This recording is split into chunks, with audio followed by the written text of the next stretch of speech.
The Big Footy Port Adelaide podcast is proudly sponsored by New Vision. My team, Conda, power.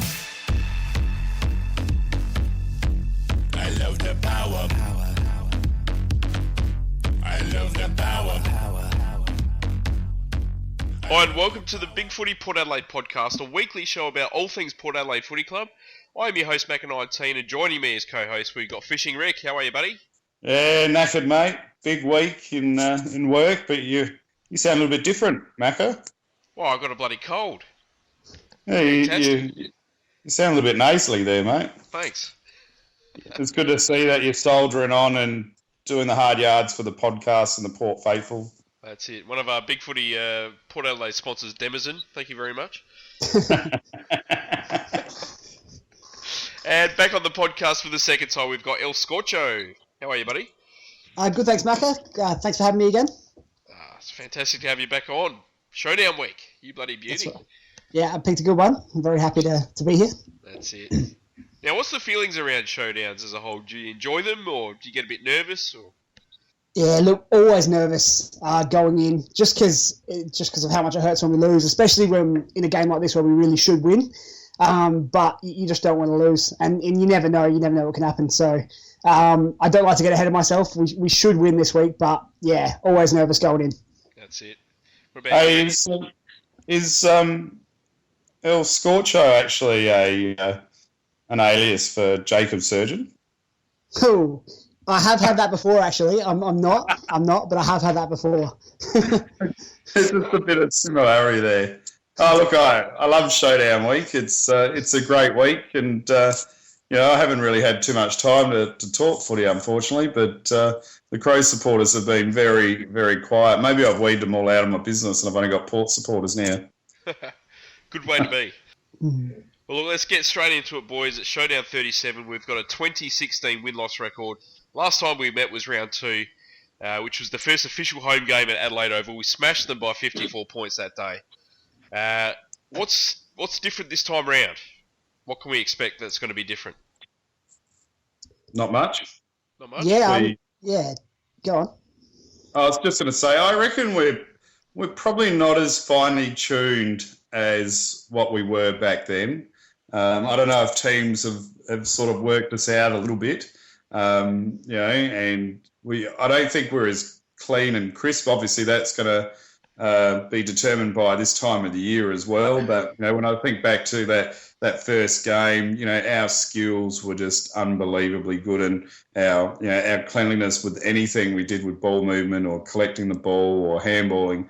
And I reckon we might be just a 5% off. But, I mean, I don't think the Crows are too much different now to what they were back then. They're obviously inconsistent still and can't play out 4 quarters. And, they're desperately trying to reconnect that. But I don't think they've got to that point just yet. Yeah, it's going to be a bit of a different team from what we face in round 2. I think there's something like 6 or 7 different players in the Crows lineup to what there was in round 2, especially up forward where they've got Jenkins, Lynch and Walker, who didn't play in round 2. It's going to be quite a different forward line. Yeah, look, I think we've probably got the back line to match up on that. I'd suggest, I think Rick's probably right. Our skills maybe are a little bit off, but we have had some tough games as well. And I'd suggest we're probably a little bit more battle hardened than we were in the first few weeks of the season, even if we're not connecting with those slick handballs and silky skills like we were. So. Yeah, I think we've probably got the back line to deal with them. We've probably got the back line really to deal with any kind of forward line. If they play 4 tolls, we've got 4 guys who can play on those guys. Yep. If they play 3, then we can zone maybe use a Jonas on a Betts or use Homch as a chop out or something like that. So we've got some options regardless of what they throw up to us. That's it. Well, they've dropped Ben Rutten or they've rested him. So.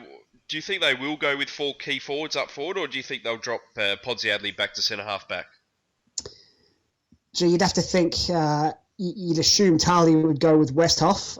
They would want to put someone better than Hardigan or whoever they've got left on Schultz. Otherwise, it's going to be a very good day for us, yep. I'd imagine. I'd imagine they will drop Pods back in that case. They've brought Luke Thompson into the 25 for his first game for the year, if he does actually play. Yeah. Again, I don't think there's a heap of quality there, though. Yeah. I don't know. Shit. Yeah. There's Absolute shit. I mean, Talia is quite a good defensive player.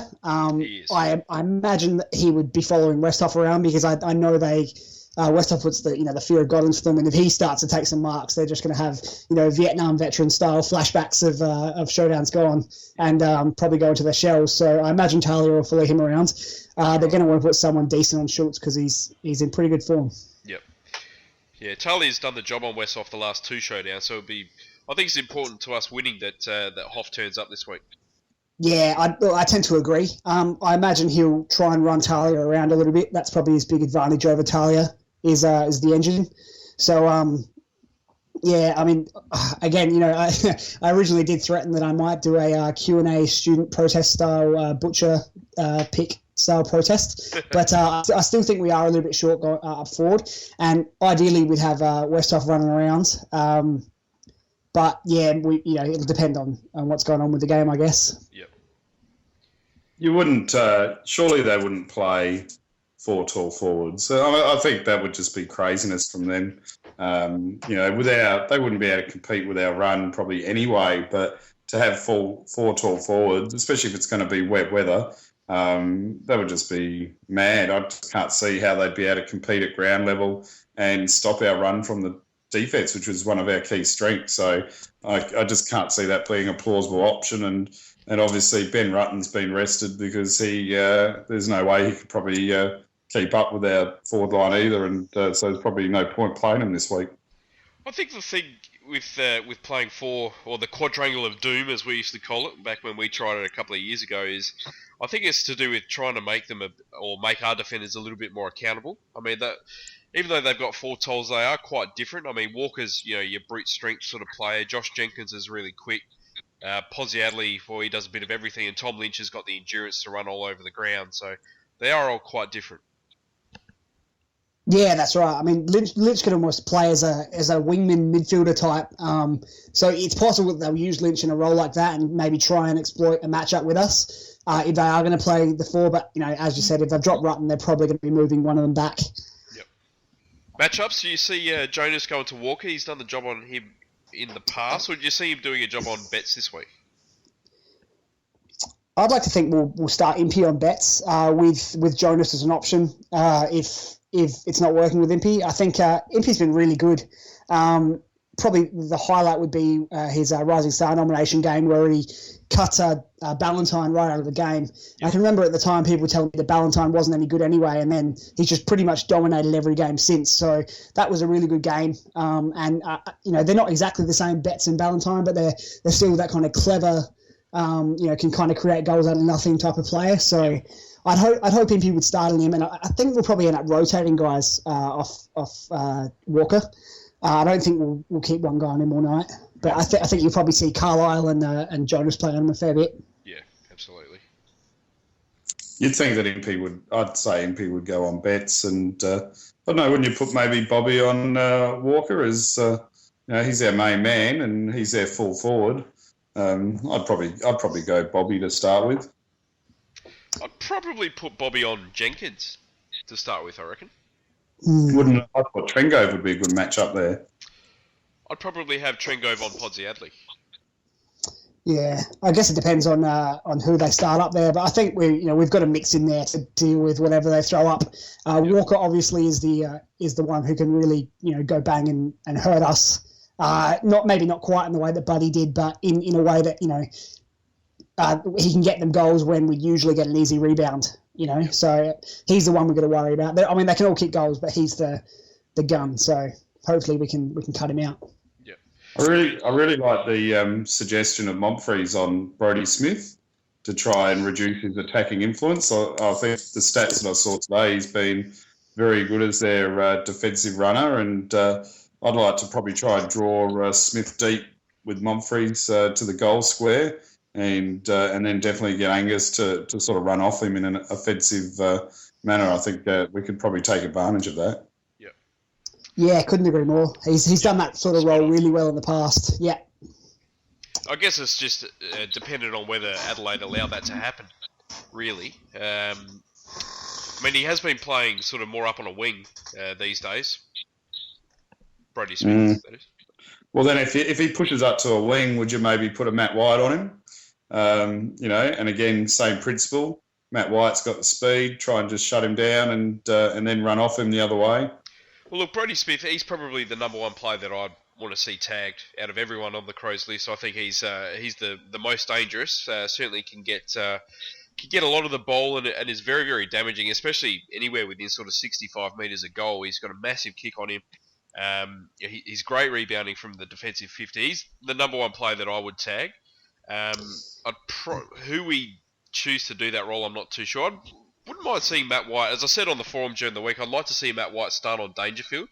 I think he's got the pace and also the strength to go with him, and also the ability to hurt him the other way. Yeah, I tend to agree with Smith being the danger man. Especially if they pick a few tolls, if he's getting a lot of fairly uncontested touches where he's getting easy kicks into the forward 50, we're going to be in trouble. So definitely a lot of attention to him. And I think White on Dangerfield's a really good idea as well in terms of physically, he's the kind of player who can stick with him, and there's probably not too many who can in terms of pace and size and strength. So I think that'll be a good matchup. Yep. So we've brought in 3 players into the squad. You would think that Hartlett's a definite to start. Impey as well. I guess the query comes in on whether we bring Dom back into the side or not. He'll come back in. You reckon? Yeah, Ken's done it all year. He has rewarded the starting 22 players, and I can't see that changing. I mean, like it or not, Tommy did a great job and deserves his spot, but I guess, in the team's eyes, Dom really hasn't done too much wrong either, so I just can't see him leaving Dom out, to be honest. Yep. Yeah, I tend to agree. I think we go back to that best 22, and we have since we pretty much settled on the structure we've got. When we did drop that third toll, we've pretty much had the same best 22 with players going in and out, but the regulars have always come back. I think Hartland and Impey are very they'll come straight in. With Dom or Logan, I'd be happy with either. So I'm not too bothered by selection this week. If they end up going with Kasisi, I'll be happy enough. If they go with Logan, I think he played really well, and I'll be happy enough with him as well. So either way, I think we're probably set up pretty well. Yeah. So you would think, they're all named on the bench: Hartlett, Impey, and Kasisi. I guess the fourth one would probably still be Aaron Young, which means Gray, Mitchell, and Logan drop out. Yeah, that's pretty much it. I think. Mitchell. That would happen. Yeah, Gray straight out. I think anyway. He comes in and he does an okay job. Again, I won't bring it up too much, but I think maybe another tall could be better in his role. But he does an okay job. But and Mitchell's been okay, and I know Kenny loves his runners, but he wasn't great. He wasn't fantastic last week, and with the players coming back in, I think he'll struggle to hold his spot. Yeah, look, I probably would drop Kane Mitchell, but, going on my argument, I just don't think he'll get dropped, to be honest. I think, he, like I said, I think Ken will just support the 22 players that keep winning. But if anyone was to make way, I'd say probably Kane could be the fall guy there. I guess the other question with the ins and outs is from the Crows' perspective, they had some other injury concerns as well, didn't they? Such as Dangerfield was supposedly suspect injured. I wonder if he'll actually come up for the game. I'd be surprised if they didn't play him. It's a pretty big game for them. It's a bit of a choco thing, but, you'd think if they can get Dangerfield at 80%, he's going to be better than the next guy they have in. He was pretty terrible in the first showdown, really. He was just turning the ball over a lot and couldn't really get into the game. But if they're going to beat us, they're going to need their guns to fire, and he's one of the ones who has that ability to really hurt us in the contests and win some clearances for them and get the ball forward. Yeah. So I'd be, even if he's a bit underdone, I'd be shocked if he didn't play. Oh, he's got to play. He'll absolutely play. I hope they start taking in underdone players. That'll be fantastic. Well, I'd be surprised given the nature of the game if he didn't get up. But if he doesn't, that's good. It just means we can focus a bit more attention on their other players. So last week we commented that Chad played more of the midfield role, and maybe that was an opportunity to do that because of the younger Bulldog side we came up against. Do we find that Chad probably might go back to the more conventional role of this year, which is predominantly up forward? Yeah. Look, I think so. With Gray going out, you'd think Chad goes straight back. But it was really, really heartwarming to see Chad, who I think he was a midfielder at underage level. So he's that kind of player who can just go in and be a gun centre square midfielder. And I don't necessarily think it's only because we played against the Bulldogs. I think he can do it against any side. With his class. So really nice to know that we've got guys. I mean, Malfries is a bit the same as well. And Gray, we've got, probably the best small forward line in the league, and they can all go and be centre square midfielders if they have to. Absolutely. I think with Hammer back in the team, we'll see Chad play up forward again. Yeah. I guess it depends on who they play on him, whether it's Brown or someone like Laird, maybe even Kerridge. Be interesting to see. Who Kerridge goes to, who they, I think probably the strength of our team is that you can't really tag anyone, you can, but there's always someone else who can go. So, yeah, that's right. There's if you can get Boak out of the game, then there's 4 other players who'll pop up and do, carry the load. So, any of those players, you'd think would be a good matchup for us. If they're putting their best tagger on a small forward, that if it really means they're taking a tagger out of the midfield, which is good for our midfield. Yep. And when we've already got a lot more depth than they've got, you'd imagine that's a really good matchup for us. Yeah, I'd expect Laird to go to wingguard. I'd probably think Brown will go to Gray. I would say that Kerridge might go to Boak after he did such a good job on him in round 2. Yeah, I was thinking that maybe Kerridge might go to Gray, to be honest, because he's been so influential. But I mean, if that was the case, I'd just like to probably put Gray down more in the forward line and use his creativity there, I guess. And that's a massive advantage we've got with our team now, because you can put Gray down there and move Chad into the midfield to swap them over. I mean, how do you tag? You can't tag all those players, and if they go in with the mentality of playing 3 designated taggers to try and shut everybody down, it's crazy how they're going to win enough of their own ball. They're going to be relying on their 3 Merv, Agard medal leaders at the moment, aren't they? And, it ain't going to work for them, I don't think. No, that's right. Yeah, I tend to agree that it's really hard to tag Gray. He's not the kind of player who's going to get tagged easily because he can just go forward. And even then, when he is playing centre square clearance midfielder, he's just winning the clearance and going and getting it forward anyway. So it's not like he's running around outside a lot and getting a lot of outside ball. So I think if again, that would be another win for us. I think Macca, you're right, and I think Kerridge will go to Boak. Because he's probably if you don't tag him, he'll just get 40 possessions and, dominate the game. So I think that'll happen. But, yeah, again, Gray's quite a difficult player to tag because of the skill set he's got. That's right. Speaking of tagging, we still haven't spoken about Polek. I mean, there's still Brad E, but there's still Ollie Wines. I mean, you can't tag them all. That's right. They're going to be hard-pressed. And speaking of taggings, Kane Corns, who do we expect him to go to? Thompson had 41 touches last week. There's Dangerfield, you wouldn't expect him to go there. Maybe Rory Sloane.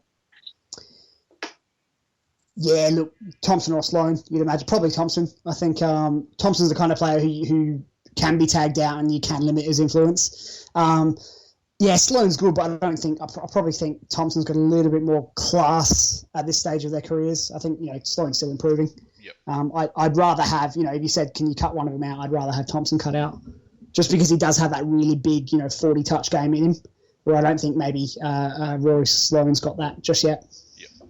Does he do much with his 40 touches though? I thought Rory Sloane's probably more of their inspirational leader than Thompson, and I'd probably like to see Kane try and cut him out more, and leave maybe Ollie to do the ideal clearance machine match-up head-to-head, Ollie Wines and Scott Thompson. That's how I'd go anyway. Yeah. I reckon we should have a bet, Macca. Oh, yeah? I bet you a beer at the Essendon game that Kerridge goes to Gray at the first bounce. Okay, yep. All right. What do you reckon? Yep, deal. All right. Done. Look forward to seeing how that turns out. Yeah, I might have about 20 beers that game anyway, so it should be fun times.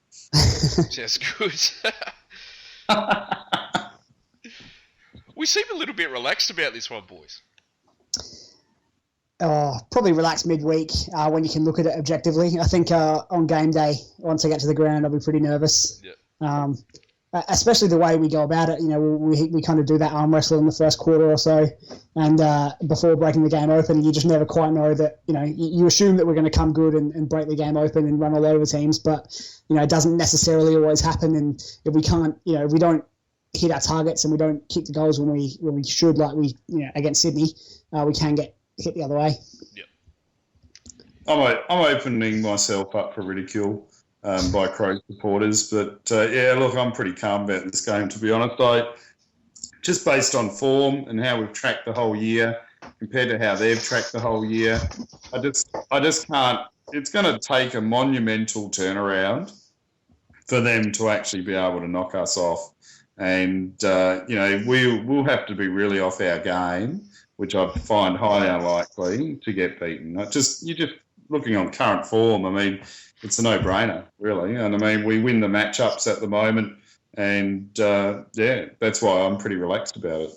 Yeah, you'd think they'd go all guns blazing to start with the Crows, and try and do what Sydney did to us and dominate play in that first quarter. And I guess for them, they'd be hoping that they're sort of 5 or 6 goals up a quarter time, as opposed to the Swans, who are only 10 points up or something like that.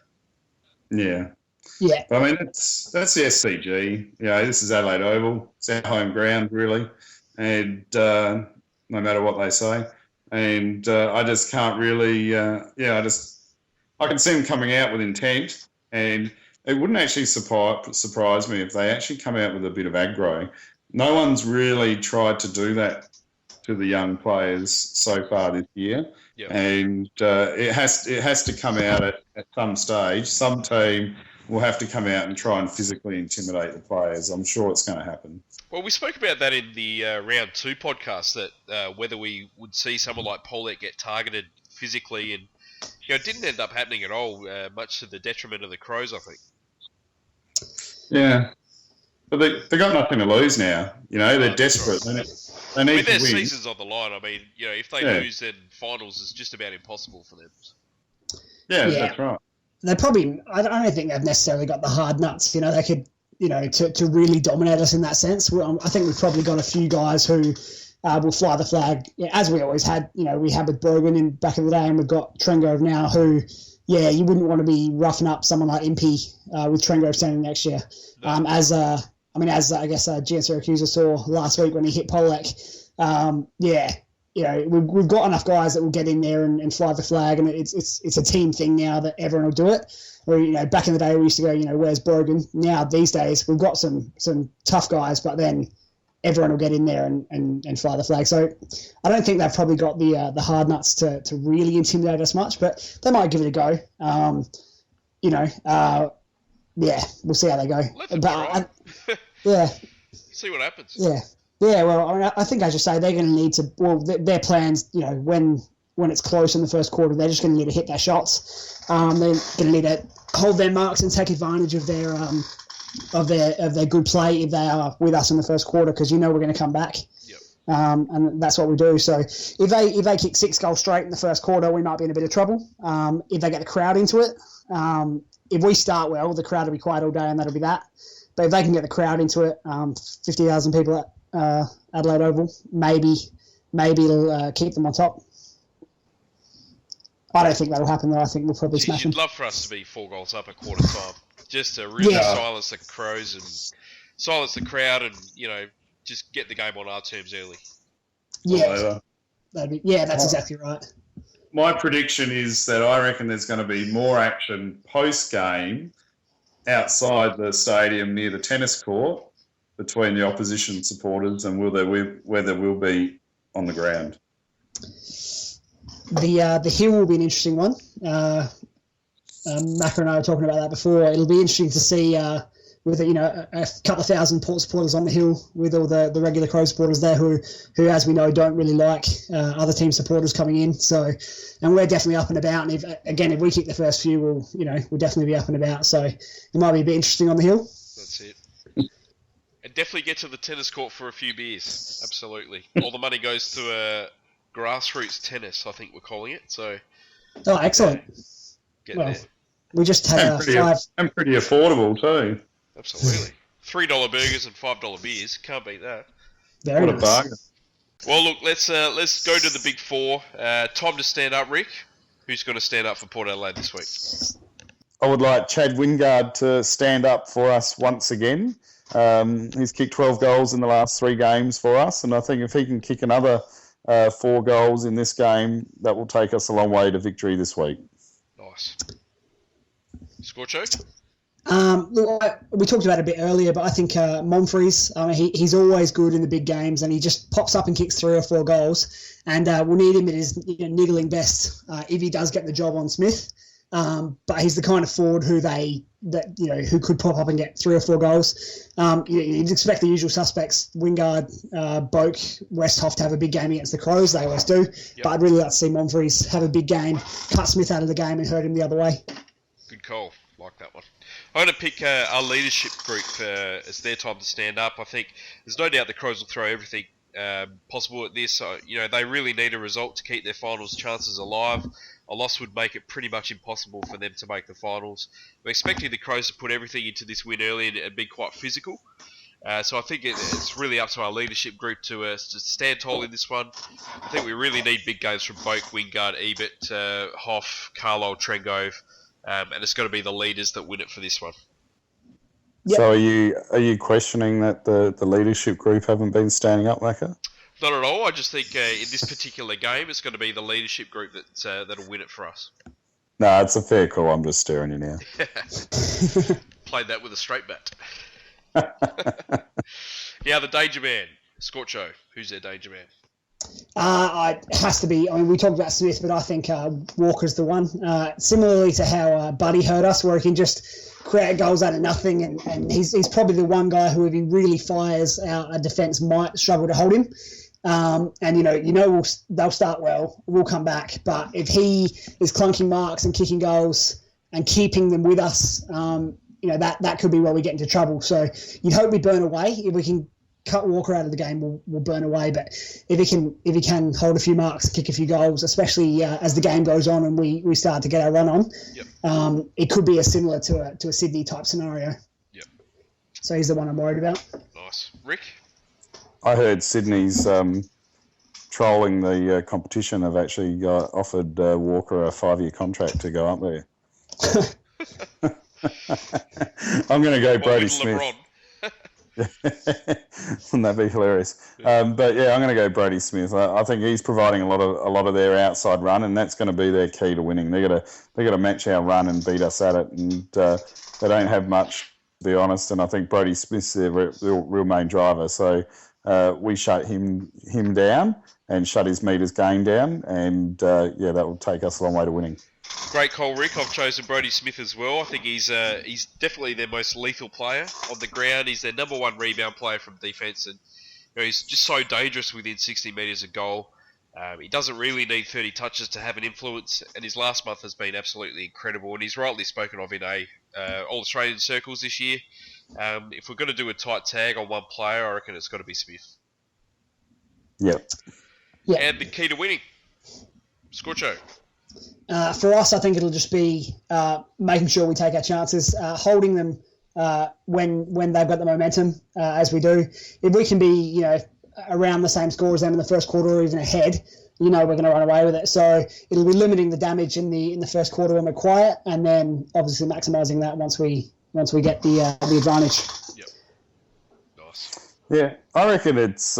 I didn't bring it up last week, and I wanted to on Monday with the Bulldogs game. But for me, it's our defensive pressure. I think if we come with our defensive intensity like we did with the Bulldogs, where what I'm talking about is if everyone remembers back to that game, we really locked down that last player in the handball chain out of a packed situation. Yep. The amount of times that we really tackled that last person and stopped the ball from getting cleared out was amazing. And I thought that was probably the best element of the game for me from a defensive aspect. So if we can bring that level of intensity around the contest again, shut down that second to last and last outlet delivery handball and recipient, to me, that's going to be the key to winning for us this week. Nice, like that. For me, the key to winning is having a winning defensive structure in their our defensive 50. I think they've got their first choice forward line playing together for the first time this year. I think it's going to be paramount that we can stop them from having a lot of the play. It's going to be interesting to see the matchups we choose and whether we do try and have a +1 in defence as we usually do, or play more sort of like a tight man-on-man situation. I think we've got the individual players that have proven to have done jobs on these guys in the past, and I also think we've got such a hard-working defensive setup as a whole. It's going to make it really difficult for their forwards to get goals this week. Yeah, absolutely. Very nice. Our prediction. We'll win. I would imagine 5 or 6 goals, close early. We'll blow them away in the second half. And we'll win 5 or 6 goals. Nice. Rick? Yeah, it was interesting. I was watching King and McClure on 360 last night, and they were feeling sorry for the Victorian teams at the bottom of the ladder, and King was saying how there's now 3 great divides in the competition: the bottom 6, the middle 6, the top 6, and how the top 6 or the top teams are going to be entrenched in that top spot for the next 5 or 6 years. He can't see them going anywhere. Still got short memories how quickly things can change. But it was great and reassuring to see that, they were talking about Port Adelaide as, really entrenched in there now. Yep. And also mentioned them as one of those teams where we're going to suck the good players to for the lure of winning a premiership, which made me feel very joyful how we've been able to turn our position around from 2 years ago, that people in the media are starting to acknowledge and think that. So that was a nice little bit for me that I thought I'd pass on. Yep. And I reckon Port by 89 points. That is the longest prediction ever. Well done. Thank you very much. 89 points, did you say? Yeah, mate. Oh, bring it on. It's going to be a flogging. I love that. Yeah, look, if we get on top early. Yeah. Yeah, absolutely. Look, I think we've got the ability. We've got the star players on the park. We've got the defensive setups. We've got the forward line. We've got everything in place for us to win. So on that note, I'm going to pick the Crows by 3 points this week. Oh, yay! That's better. Well done. That's it. I'll take that this week. Nice. Bring it on. Can't wait. Yeah, can't wait. Yeah. So who's going to the tennis court to watch it? No. I've got tickets. I'll be standing on the hill. Nice. Yeah.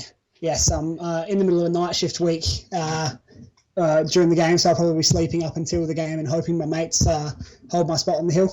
But looking forward to standing on the hill. I usually sit on the fence in the outer, so it'll be nice to watch the game from a different perspective. Nice. So how are you feeling? Are you feeling going to be welcomed there this week? Oh, look, I've been to a lot of showdowns and I haven't had too many issues with Crow supporters. Maybe once. I think I've had a guy have a crack at me, but I imagine they'll be up and about early. But as soon as we get on top, they'll be very quiet. Absolutely.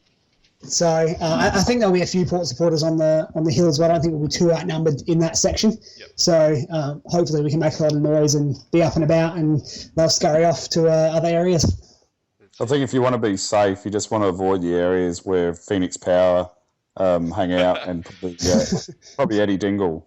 So if you stay clear of those sort of areas, you'll probably be nice and safe. Yeah, absolutely. I had tickets, but I gave them away to a mate that hasn't been to Adelaide, the new Adelaide Oval yet. So. Good man. Nice. Cheer the black and the white, honour the magpies day and by night, live that long. All right, SANFL. Sturt are playing Port at the Unley Dog Park. They'll put the temporary fencing up for us again this week. Win-loss record 175 to 97. Last time we met was only a few weeks ago at Alberton Oval. We won by 50 points with Slattery knocking the living crap out of someone and getting suspended for 5 weeks. What can we expect Is Flynn this week? back, or has he got another week off? He's got another week off. We've got Slattery's back, actually, this week. And Ray Waz has been named as well on the extended interchange bench. And we're going to have a couple of AFL players back, I guess, aren't we?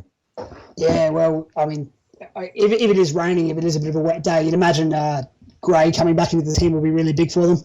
He thrives under that kind of conditions. I mean, Somerton's going to have a big game because he does every week. I mean, it's a shame, I guess, that we've got those key forwards playing quite well, and hopefully it'll be a bit drier so they can have another good game. But I think we'll win comfortably. That's it. Talk us Too about much Johnny pass. Butcher, mate. You're a big fan. Look, actually, I haven't minded Shaw. I think if you watch the games, Butcher's really matured. I'm of the opinion that I'd love to unleash Westhoff. I think ideally we have a third tall up forward. And I mean, I know there's a lot of talk about how he misses shots, whatever. But I mean, he's still kicking goals in the SANFL. Yep. They're still going through. They're still worth 6 points. So look, I think just the pressure would take off Schultz and Westhoff, and I think that was probably especially apparent when we've had that tough run of games where we played Geelong, Freo, Hawthorn, Sydney. I mean, they did all right in Sydney, but Westhoff didn't kick a goal for 5 games. Schultz was kept quiet, and he went from having a comfortable lead in the Coleman to dropping back a bit. And I think that extra tool just means Schultz isn't getting double teamed. It means Westhoff can go and be the chess queen, as has been called on the port board before, and really dominate teams. So I think structurally I'd love to see Butcher. I think getting games into our key forwards is really important going forward. And Butcher's obviously next in line, although if Shaw keeps playing as well as he's playing, maybe he'll take over. Absolutely. But I think at the moment Butcher's the one. So hopefully he can, I mean, I don't expect him to get picked anytime in the next few weeks. If he does, it'll be probably with an injury to Schultz or Westhoff, which could happen. That's the only real way I can see him getting in. Which I've kind of come to accept, but hopefully if he does get a go, he is able to grab it with both hands. Yeah, absolutely. What day is this game? Saturday or Sunday? Sunday. Sunday? Sorry, Saturday. I think Saturday. Saturday. So let's not expect too much from the tall forwards then, seeing it's going to probably hail. Yeah, no, I wouldn't think too much. Really good game for Somerton and Gray and those kind of guys. Logan, if he gets dropped back. Yeah. So all the small players, really, we'd probably be looking for sort of influential games from them. I mean, we know what Tommy Logan's going to deliver, or Dom Concisi, whoever doesn't get selected in the senior side. But, we want to look at the Archies, the Amons, those type of players and see what they can deliver. I think that's the key for us this week. Yep. Yeah, it'd be good to see and Benny Newton. It'd be good to see Need have another good game as well. Just to, it's really good and heartwarming to have a list of really good players who are, performing week in, week out in the SANFL. You just think a few years back when we had no one doing anything in the SANFL and we were having to pick guys who were horrendously out of form. And now we have selection troubles every week, which is really good. Picking Simon Phillips after he got 3 touches or something like that. Yeah, that's right. Ideally, it'll be a long time before we have to worry about anything like that again. Picking Simon Phillips. So what about Right. Ruttman? We had the controversial Mitch Harvey playing ruck last week. What's going to happen this week? Well, Brueggemann's named in the ruck, so you'd think he would probably at least start there, I would think. Yeah, I think Brueggemann's the one with, you think Harvey and Shaw can both, help out. We've got enough tools there, but I'd hope Brueggemann would take most of the ruck duties. Yeah. I've got Daniel Flynn withdrawals already. It's only been a week. I know. I want to see him in action again. I've been looking forward to the synopsis of his game every week, and it's a bit lonely not hearing anything about him for a week. The Flynn cast. Yes. We get Flinny and Jasper on the same show and can go for hours. Good. I haven't heard any response for my pleas for Jasper to come on the show. There's been no contact. He was fantastic last week. The bounce pass to the Bulldogs player was unlucky, but after that, he was probably just about best on ground. I thought he was fantastic defensively. It was a really good game for people to see that he does make mistakes, but anyone watching that game must have seen how good he was. So, he was great. Yeah, he was fantastic, and he's like that most weeks. I think people just assume because he has the odd brain fade, once or twice a game with the ball in hand, that he's not a good defender. But it's people that obviously aren't watching the same games I am. Anyway, I'm distracting us again. You had to get Pinot in there somewhere, didn't you, mate? It's not hard to sneak him in. Nice. All right. Well, I think we might call it quits, boys. Yeah. Thanks Thanks for coming back on, buddy. Thank you very much for having me again. I enjoyed it. Thank you. Enjoy the game. Power. Hopefully we have a good win. That's it. Yes. Be loud. Will do. Don't forget, the exciting part of the year is just about to begin for us all. Tax time. Tax time. Excellent. Oh, yes. how exciting. So exciting, isn't it? Oh, it's brilliant. Brilliant. Hey? Doesn't it just get everyone pumped? Man, I'm hard already. Yeah, good work. I just finished the website, so if anyone wants to do their tax returns online via live chat, no forms needed, just go to chattax.com.au and we'll do it all via live chat for you. Good stuff. $88, bargain. Bargain. Get into it. Bargain. And we've got our Big Footy business card, so if anyone wants any to give to some friends to spread the word, let me and Macca know, send us a PM and we'll try and get some cards to you. That's it. No worries. Very good. Go the power. Go the power. Go the power. Carports. The Big Footy Port Adelaide podcast is proudly sponsored by New Vision. My team, Conda, power. I love the power. I love the power.